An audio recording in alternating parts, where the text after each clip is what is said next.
ہمارے جلسے، ہمارے مدرسے، ہماری محنتیں دین کی جتنی بھی ہیں، ان سب کا خلاصہ اگر نکالا جائے تو یہ ہے کہ ہم سب صحیح مسلمان بن کر گزاریں زندگی، اور اپنی ترجیحات کو صحیح طور پر طے کریں۔ گڑبڑ یہ ہوتی ہے کہ انسان دنیا میں رہتا ہے تو دنیا کی ضرورتوں کو وہ نمبر 1 پر سمجھ لیتا ہے، جبکہ ہمیں یہ بتایا گیا ہے کہ یہاں رہنا تو برائے امتحان ہے، آزمائش کے لیے آئے ہو، کچھ دنوں رہ کر چلے جاؤ گے، تو یہاں کی ساری ضرورتیں نمبر 2 پر ہیں، آخرت کی تمام ضرورتیں نمبر 1 پر ہیں۔ اور عجیب بات یہ ہے کہ فیصلہ کرنے میں جو غلطی ہوتی ہے اس کی بنیاد عجیب ہے، اور اس کا الٹا سوچتا ہے آدمی جو حقیقت ہے۔ ہم میں سے جو بھی لوگ دنیا کی ترجیحات کو نمبر 1 پر لاتے ہیں، ان کے ذہن میں یہ ہوتا ہے کہ دنیا کی زندگی اچھی اور آسان گزر جائے، مگر یہ بات عقلی بھی ہے، اور آدمی اس کو سمجھ سکتا ہے کہ دنیا اللہ کی ہے، اللہ تعالیٰ مالک ہے دنیا کے، خالق ہے دنیا کے، تو دنیا میں زندگی اچھی اور صحیح گزارنے کا ایک ہی راستہ ہو سکتا ہے کہ مالک کی مرضی کے مطابق گزارا جائے۔ حدیث میں اس مضمون کو اس طرح بتایا گیا کہ اگر وہ بات ہم سب کو یاد رہنے لگے تو شاید ہمارے کام ٹھیک ہو جائے۔ حدیث میں یہ ہے کہ جو آدمی اپنی اصل فکر آخرت کو بنا لیتا ہے، یعنی وہ نمبر 1 پر ہر معاملے میں آخرت کو رکھتا ہے، آخرت کے فائدے کے لیے دنیا کا نقصان برداشت کر لیتا ہے، دنیا کے فائدے کے لیے آخرت کا نقصان نہیں کرتا، اس آدمی کو اللہ تعالیٰ جو انعام عطا فرماتے ہیں، پہلا انعام تو یہ ہے کہ اللہ تعالیٰ اس کے دل کے اندر غنا پیدا کر دیتے ہیں، بے نیاز ہو جاتا ہے، اسے لالچ نہیں رہتا، حرص نہیں رہتی۔ دوسرے کہ اللہ تعالیٰ اس کے معاملات کو ٹھیک کر دیتے ہیں، جمع لہو شملہ، اس کا شیرازہ جمع کر دیتے ہیں۔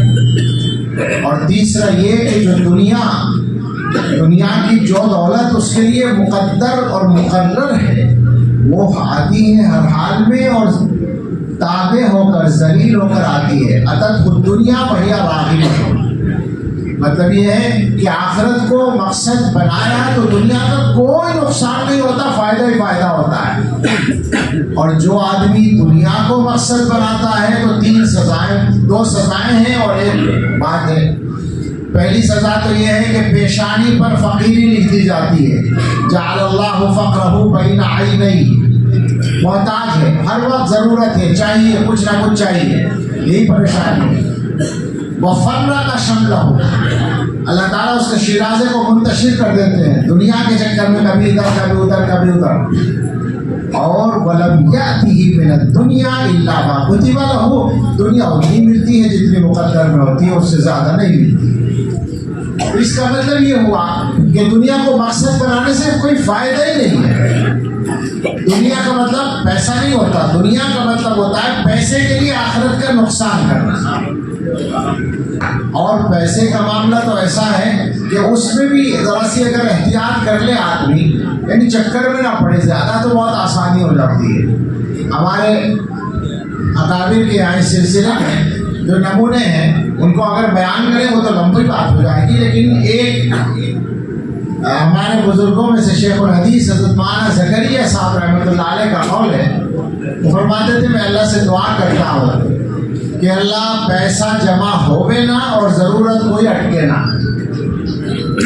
یعنی میرے پاس پیسہ نہ جمع ہو اور جو ضرورت وہ پوری ہوتی رہے۔ ہم یہ سمجھتے ہیں کہ اس سے زیادہ عقل مندی کی بات نہیں ہو سکتی۔ یہ اللہ والے جو ہوتے ہیں، علماء جو ہوتے ہیں اہل اللہ قسم کے، یہ بہت چالاک لوگ ہوتے ہیں، یعنی ان کو دنیا اور آخرت کی صحیح سمجھ ہوتی ہے۔ فکر ہے ہی نہیں کچھ بھی، جب پیسہ نہیں ہے اور یہ بھی فکر نہیں ہے کہ کہاں سے آئے گا، اس لیے کہ ضرورت ساری پوری ہونی ہے۔ اللہ تعالیٰ کچھ بندوں کو لگا دیتے ہیں ان کی ضرورت پوری کرنے کے لیے، اور جو آدمی پیسے کی جب وہ جمع کرنے کی فکر میں پڑتا ہے، میں ناجائز نہیں کہہ رہا ہوں اس کو، اس کی پریشانی بتا رہا ہوں کہ وہ تو بیچارہ زندگی بھر منشی بن کر کام کرتا ہے پیسے جمع کر کر کے، اور دوسروں کے کام ہوا پیسہ آتا ہے۔ یہ موضوع لمبا نہیں کرنا، ایک بات کہنی تھی کہ ترجیح کو صحیح کریں، آخرت کو نمبر 1 پر رکھیں، دنیا کو نمبر 2 پر رکھیں۔ ہمارے زمانے میں جو کچھ ہو رہا ہے ہم سے غلطیاں، اس کی بنیاد یہ گویا ترتیب کو گڑبڑ کرنا ہی ہے۔ ہمارا کام یہ ہے کہ ہم دنیا کے اندر اللہ کے بندے بن کر زندگی گزارنے کی کوشش کریں۔ بے شمار گناہ، بے شمار برائیاں، ابھی جو مولانا جن کی طرف اشارہ کر رہے تھے ان کی بنیاد کی طرف اگر جائیں اور ان کو ٹھیک کرنے کا طریقہ کیا ہے اس پر غور کریں تو مختصر بات یہ ہے کہ ہمارے مزاج میں آخرت کی فکر نہ ہونا اور مزاج میں بندگی نہ ہونا۔ ہم اپنے آپ کو اللہ جانے کیا سمجھتے ہیں، یہ بھی ایک مستقل موضوع ہے کہ ہم لوگ اپنے بارے میں کس خوش فہمی کا شکار ہیں۔ میں یہ بات تجربے کی روشنی میں کہتا ہوں کہ مجھے آج تک کوئی ایسا آدمی نہیں ملا جو باتوں سے اپنے آپ کو سب سے اچھا ثابت نہ کر دے۔ سمجھ رہے ہیں آپ؟ کسی نے بات کر کے دیکھ لیں، پڑھا لکھا ہو یا جاہل ہو، جب گفتگو کریں گے تو محسوس ہوگا کہ اس سے اچھا مسلمان تو پورے علاقے میں نہیں ہو سکتا۔ ہم سب لوگ ایک دوسرے کو اسی طرح سے دھوکہ دے رہے ہیں، اللہ کو دھوکہ نہیں دے سکتے۔ اللہ تعالیٰ کے یہاں تو حقیقت ہی چلے گی، اس کے علاوہ کچھ نہیں ہو سکتا۔ تو ان چیزوں کو سامنے رکھ کر ہم دنیا کے معاملے کو دیکھیں۔ آج کل کے حالات میں جیسے مولانا بھی کہہ رہے تھے ہم لوگ پریشان ہیں، اور میں آپ سے کہتا ہوں کہ جتنے بھی حالات ہیں ان سب سے زیادہ جو پریشانی کی بات ہے وہ یہ ہے کہ مسلمان تمام تر حالات کے باوجود جہاں تھے وہیں ہیں، بدلنے کو کوئی تیار نہیں۔ اور بنیاد کیا ہے؟ بنیاد یہ ہے کہ ہم میں سے ہر آدمی اپنے آپ کو اچھا سمجھ رہا ہے، ہر آدمی یہ سمجھتا ہے کہ میں ٹھیک ہوں، اسے اپنی غلطیوں پر غور کرنے کی فکر ہی نہیں ہے۔ مجموع میں بیان ہوتے ہیں، اور آپ نے دیکھا ہوگا، یہ ذرا ٹیسٹ بتا رہا ہوں میں، آپ نے دیکھا ہوگا بہت سے مقررین سخت بات کرتے ہیں، سخت لہجے میں تقریر کرتے ہیں اور مجمع کو تقریباً گالیاں ہی دے دیتے ہیں، دیکھا ہوگا نا بات، اور مجمع داد دیتا ہے۔ بہت شاندار مقرر ہمیشہ میں نے تو یعنی تقریباً گالیوں پر سبحان اللہ کہتے سنا لوگ،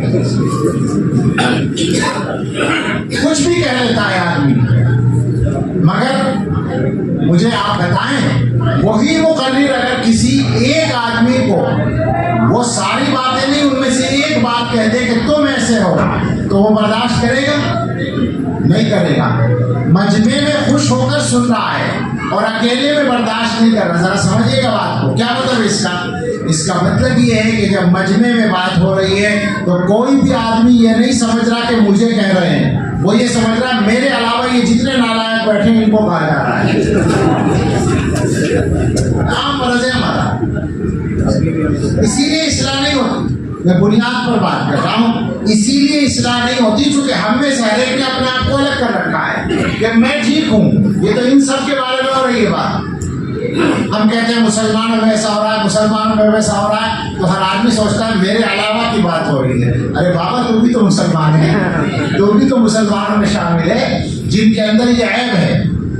اب بطور مثال اگر آپ خلاصہ کریں تو ہمارے معاملات نہ اپنے رب کے ساتھ ٹھیک ہے نہ رب کے بندوں کے ساتھ ٹھیک ہے، دونوں کی ایک ایک مثال فقط۔ یہ نماز کی بات ابھی کر رہے تھے مولانا، بعض علماء یہ کہتے ہیں کہ ہندوستان میں پابند نماز مسلمان 2% ہیں، مسجدوں میں جماعت سے پابندی کے ساتھ نماز پڑھنے والے مسلمان صرف 2%، اور بڑھا لیجیے امید کر کے 2-4، 10-5 کر لیجیے، اس سے زیادہ تو نہیں ہے. یعنی گویا مسلمانوں کی غالب اکثریت نماز نہیں پڑھتی، اور یہی تناسب ہے قرآن کا، قرآن پڑھنے کا. یہ مجمع جو یہاں بیٹھا ہے یہ سارا دیندار لوگوں کا مجمع ہے، سب کے سروں پر ٹوپی ہے، اور سب علماء سے محبت کرنے والے، مدرسوں سے محبت کرنے والے. لیکن یہیں اگر آپ گنیں گے تو آدھے سے زیادہ لوگ ہوں گے جنہوں نے قرآن نہیں پڑھا ہوگا. تو جس مجمع میں دینداری نہ ہو اس مجمع کے بارے میں کیا خیال ہے؟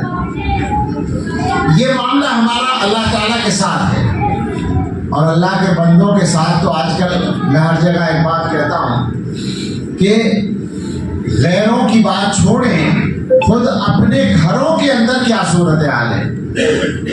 میں لوگوں سے پوچھتا ہوں، یہی یہاں دہراتا ہوں، پورا مہینہ ہو گیا روزانہ کہتے کہتے. ایک سوال ہے، اور وہ سوال بڑوں سے ہے، نوجوانوں سے نہیں ہے، سفید بالوں والوں سے، جن کے بچوں کی شادیاں ہو گئی. ہمارے گھروں کا جو نظام ہے، آپ کے بیٹے اور بہو کے درمیان جب اختلاف ہوتا ہے، روزانہ ہوتا ہے کسی نہ کسی بات پر، تو ہمیشہ کون صحیح ہوتا ہے؟ سوچے ذرا، ہمارا ووٹ ہمیشہ کس کے ساتھ ہوتا ہے؟ بیٹا صحیح ہے، وہ غلط ہے. سچائی ہے یا نہیں؟ سب کے گھروں میں، میں نے ہزاروں گھروں میں کوئی گھر دیکھا ہے جہاں انصاف ہوتا ہو. دینداروں کے یہاں بھی، علماء کے یہاں بھی، بیٹی اور داماد میں اختلاف ہوتا ہے تو ہمیشہ کون صحیح ہے؟ بیٹی صحیح ہے. کیا یہ ممکن ہے؟ واقعی کے اعتبار سے ممکن ہے یہ بات کہ بیٹا ہمیشہ صحیح ہو، بہو ہمیشہ غلط ہو، بیٹی ہمیشہ صحیح ہو، داماد ہمیشہ غلط ہو سکتا ہے؟ کبھی ہوتا بھی نہیں ہے. ہم جانتے ہیں کہ نہیں ہے، جان کر ناانصافی کرتے ہیں. ہمارے گھر میں جو بڑی بھی بیٹھی ہے، بہت اچھی ساس ہے، بہو بڑی تیز آ گئی، اور جہاں بیٹی گئی ہے وہاں ساس خراب مل گئی. سب کیا یہی ہے یا نہیں؟ میں ہنسانے کے لیے نہیں کہہ رہا، اور واللہ ہنسانے کے لیے نہیں کہہ رہا، میں تو تکلیف میں بولتا ہوں. مجھے یہ بتائیں کہ یہ مسلمانوں کا معاشرہ، جن مسلمانوں کو قرآن میں یہ بتایا کہ حکم دیا گیا تھا کہ دشمنوں سے بھی ناانصافی مت کرنا، وَلَا يَجْرِمَنَّكُمْ شَنَآنُ قَوْمٍ عَلَىٰ أَلَّا تَعْدِلُوا، عداوت میں بھی ناانصافی نہیں کرنی. یہ اپنے بچوں میں ناانصافی ہو رہی ہے. فرمایا گیا تھا كُونُوا قَوَّامِينَ بِالْقِسْطِ شُهَدَاءَ لِلَّهِ وَلَوْ عَلَىٰ أَنفُسِكُمْ أَوِ الْوَالِدَيْنِ وَالْأَقْرَبِينَ. صحیح بات، انصاف کی بات کہنا، چاہے اپنے خلاف ہو، چاہے ماں باپ کے خلاف ہو، چاہے رشتہ داروں کے خلاف ہو. ہم نے طے کر رکھا ہے کہ ہمیں اپنوں کا ساتھ دینا ہے، چاہے صحیح ہو یا غلط ہو. اور ظلم کسے کہتے ہیں؟ ناانصافی کسے کہتے ہیں؟ اگر یہی کام دشمن کرتے ہیں تو ہمیں شکایت ہے. بھائی ہمارے ساتھ کچھ کرتے ہیں، میرا اندازہ تو یہ ہے کہ وہ اتنا نہیں کرتے جتنا ہم اپنوں کے ساتھ کرتے ہیں. ہم تو روزانہ کرتے ہیں کام، ناانصافی کرتے ہیں. اور ناانصافی اور ظلم اللہ تعالیٰ کو زیادہ جو ناپسند چیزیں ہیں ان میں سر فہرست ہے، جس کی وجہ سے اللہ کی ناراضی آتی ہے. بات لمبی نہیں کی جا سکتی. ایک حدیث بھی آج کل سنانے کی عادت ہو رہی، تقریباً ہر دن سناتا پھرتا ہوں، پورا مہینہ ہو گیا. جی چاہتا ہے کہ وہ ہم لوگ اپنے دلوں میں اتار لیں، اس کو سن کر بات ختم کر لیں. حضرت ابو ذر غفاری رضی اللہ تعالیٰ عنہ کی روایت ہے، وہ نقل کرتے ہیں رسول اللہ صلی اللہ علیہ وسلم سے، اور وہ اللہ تعالیٰ سے، یعنی حضور نقل کر رہے ہیں اللہ سے. حدیث قدسی ہے، اللہ تعالیٰ اپنے بندوں سے مخاطب ہے. یا عبادی انی حرمت الظلم علی نفسی وجعلته بینکم محرما فلا تظالموا. یہی سے شروع ہوئی ہے، اے میرے بندو، میں نے اپنے اوپر ظلم حرام کر رکھا ہے اور تمہارے آپس میں بھی حرام کیا ہے، تم آپس میں ظلم نہ کیا کرو. یہاں سے بات شروع ہے. اس کے بعد فرمایا کہ یا عبادی، اصل میں اس حدیث کے ذریعے ہمیں اپنی حیثیت کا اندازہ ہوگا کہ ہم ہیں کیا اور ہم نے کیا سمجھ رکھا ہے. فرمایا کہ یا عبادی کلکم ضال الا من ہدیتہ فاستہدونی اہدکم. اے میرے بندوں، تم میں سے ہر ایک گمراہ ہے سوائے اس کے جسے میں ہدایت دوں، تو اس سے ہدایت مانگو میں دوں گا. یا عبادی کلکم جائع الا من اطعمتہ فاستطعمونی اطعمکم. کہ میرے بندوں تم میں سے ہر ایک بھوکا ہے سوائے اس کے جس کو میں کھلاؤں، مجھ سے کھانا مانگو میں کھلاؤں گا۔ یا عبادی کلکم عار الا من کسوت فاستکسونی اکسکم، اے میرے بندوں تم میں سے ہر ایک بے لباس ہے سوائے اس کے جس کو میں کپڑا پہناؤں، مجھ سے لباس مانگو میں کپڑا دوں گا، لباس دوں گا۔ یا عبادی انکم تخطئون باللیل والنہار، اے میرے بندو تم دن رات خطائیں کرتے ہو، وانا اغفر الذنوب جمیعا، اور میں سارے گناہ بخشتا ہوں، فاستغفرونی اغفر لکم، تو مجھ سے مانگو مغفرت میں تمہاری مغفرت کروں گا۔ اور اس کے بعد فرمایا کہ یا عبادی لو ان اولکم وآخرکم وانسکم وجنکم كانوا على اتقى قلب رجل واحد منكم ما زاد ذلك في ملكي شيئا، اے میرے بندو اگر تمہارے شروع سے آخر تک کے سب لوگ اور تمام انسانوں کے ساتھ تمام جنات سب تم میں سب سے زیادہ متقی آدمی کی طرح ان کا دل ہو جائے، یعنی پیغمبر کی طرح ہو جائے سارے انسان و جنات، تو میری بڑائی میں میری بادشاہت میں ذرا بھی اضافہ نہیں ہوگا، میں جتنا بڑا ہوں پہلے ہی سے۔ اور فرمایا کہ وَلَوْ أَنَّ أَوَّلَكُمْ وَآخِرَكُمْ وَإِنسَكُمْ وَجِنَّكُمْ كَانُوا عَلَىٰ أَفْجَرِ قَلْبِ رَجُلٍ مِّنكُمْ مَا نَقَصَ ذَلِكَ مِن مُلْكِ شَيْئًا، یہ سب کے سب سارے انسان و جنات اگر بدترین نافرمان ہو جائیں جیسے شیطان بن جائیں سب کے سب، تو اس سے میری بادشاہت میں کوئی کمی نہیں آئے گی، میری شان بالکل نہیں گھٹے گی، میری عظمت ویسے ہی رہے گی۔ تو کیا ہو سب مل کر کچھ بھی تو نہیں۔ اور فرمایا یا عبادی لو ان اولکم وآخرکم وانسکم وجنکم قاموا فی صعید واحد، یہ سب کے سب مل کر ایک میدان میں کھڑے ہو جائیں، خربوں انسان اور جنات تو اللہ جانے کتنے، سب میدان میں کھڑے ہو جائیں، فسألونی اور مجھ سے مانگے، فآتیت کل واحد مسألتہ، جو بھی اس شخص کچھ مانگے میں اس کو دے دوں۔ یہ سب کو دینے کے بعد ما نقص ذلك مما عندي الا كما ينقص اللحية اذا ادخل البحر، ان سب کو دینے سے میرے پاس جو کچھ ہے اس میں ایسا فرق پڑے گا، اگر اسے فرق کہو جیسے سمندر میں سوئی ڈال کر نکال لی جائے، سوئی کو بھگونے کے لیے ایک بوند بھی زیادہ ہے، گلاس میں ڈال کر بھی نکال لے تو کوئی فرق نہیں پڑے گا، سمندر میں تو دنیا کا کوئی کمپیوٹر نہیں بتا سکتا کہ کوئی فرق پڑا۔ اللہ تعالیٰ کے خزانوں کا یہ عالم ہے۔